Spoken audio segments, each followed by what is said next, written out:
बीरबल का जन्म ब्राह्मण कुल में हुआ था। वे कालपी में रहने वाले थे। वे बहुत बुद्धिमान व हाजिर जवाब थे। उनके पास हर बात का उत्तर था। वे पल भर में हर समस्या को सुलझा देते थे। वे अकबर के नौरत्नों में से एक थे। एक बार बादशाह अकबर दरबार में बैठे थे कि एक कारीगर ने एक सुंदर सी रेशमी चादर उन्हें भेंट की। उसका रंग सोने जैसा था। उस पर रंग बिरंगे फूल बने थे। उसे पाकर बादशाह अकबर बहुत प्रसन्न हुए और उसे वहीं पर खोलकर देखा। ध्यान से देखने पर बादशाह को लगा कि यह चादर शरीर से जरा छोटी है। तब उन्हें एक बात सूझी। उन्होंने वही दरबार में अपना सोने का पलंग मंगवा लिया और कारीगर से बोले, देखो भाई, मैं इस पलंग पर लेटता हूं, चादर मेरे ऊपर उठा दो। जब अकबर लेट गए तो कारीगर ने उन्हें चादर ओढ़ाई, परंतु बादशाह के पांव खुले रह गए। पांव ढके तो सिर खुल गया। बादशाह ने कारीगर से कहा, अरे तुम छोड़ो, तुम तो केवल एक शिल्पी हो। इस दरबार में बड़े बड़े विद्वान बैठे हुए हैं, उन्हें ही यह काम करने दो। आओ आओ भाई, यह चादर इस तरह मेरे ऊपर डाल दो कि मेरे शरीर का कोई अंग खुला ना रहे। एक दरबारी आगे आया और प्रयत्न किया, मगर परिणाम वैसा ही। सर रखे तो पांव खुले, पांव ढके तो सिर पर चादर नहीं। बादशाह ने गुस्सा से कहा, यह काम तुम्हारे बस का नहीं लगता। हटो यहां से, किसी दूसरे को आने दो। दूसरी बार दरबारी में से दरबार आए, फिर तीसरा, फिर चौथा।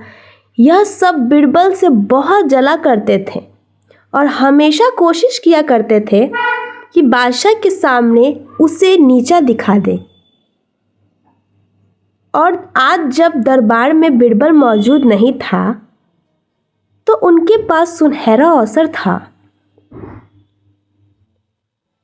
जब किसी की समझ में ना आया तो वो दिल ही दिल में बहुत घबराने लगे। अकबर जानबूझकर केवल उन्हीं दरबारियों को और मंत्रियों को एक एक करके बुला रहे थे। सभी ने बहुत प्रयत्न किए, पर कोई भी अकबर के ऊपर वह चादर को इस प्रकार ना उठा सका कि सारा शरीर ढक जाए। बादशाह उठकर बैठ गए और बोले, मैं तो समझता था कि तुम सभी अक्लमंद हो, पर तुम तो कुछ भी नहीं जानते। यह छोटा सा काम भी ना कर सके। एक मंत्री ने डरते डरते कहा, हजूर, यह चादर ही छोटी है, हम क्या करें। बादशाह ने आदेश दिया, बीरबल को बुलाओ। बीरबल को तुरंत बुलाया गया। जब बीरबल आए तो बादशाह ने उनसे कहा, बीरबल, यह सारे दरबारी कह रहे हैं कि हम जो तुमसे बहुत ज्यादा प्यार करते हैं वह तुम्हारे गुणों के कारण नहीं, बल्कि तुम्हारे हाथ से विनोद की बातें सुनकर करते हैं। आज इन्हें दिखा दो कि तुम में क्या विशेषता है। यह चादर हमें उपहार में मिली है। हम चाहते हैं कि इसे हमारा सारा शरीर ढक जाए, मगर ढकता नहीं।